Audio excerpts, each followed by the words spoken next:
For more on the reaction to this in Washington, let's bring in Ed O'Keefe, who's at the White House. Ed, good morning to you.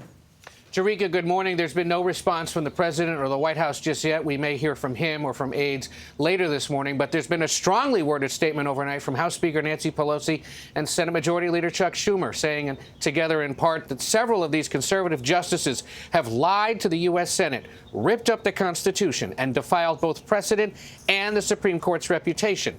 They call out Republicans by saying that every Republican senator who supported Minority Leader McConnell and voted for former President Trump, justices pretending that this day would never come, will now have to explain themselves to the American people. Other Republicans, meanwhile, praising the news. Missouri Senator Josh Hawley says the draft opinion is tightly argued, morally powerful. In Congress, Democrats have tried and failed to pass a bill that would make abortion rights federal law. The Women's Health Protection Act easily passed the Democratic-controlled House last fall, but failed earlier this year in the evenly divided Senate. That's despite CBS News' most recent polling, and this is important, it shows a majority of Americans support keeping abortion rights as they are. They also want it to remain legal in their state if Roe is overturned.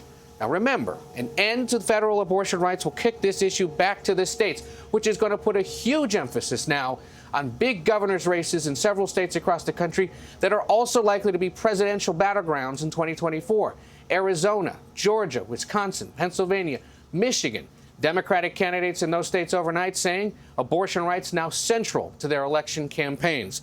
And Democrats have been warning since the high court heard this Mississippi abortion rights case that the midterm results would likely be scrambled if the court ultimately decides to toss out federal abortion rights. Nate?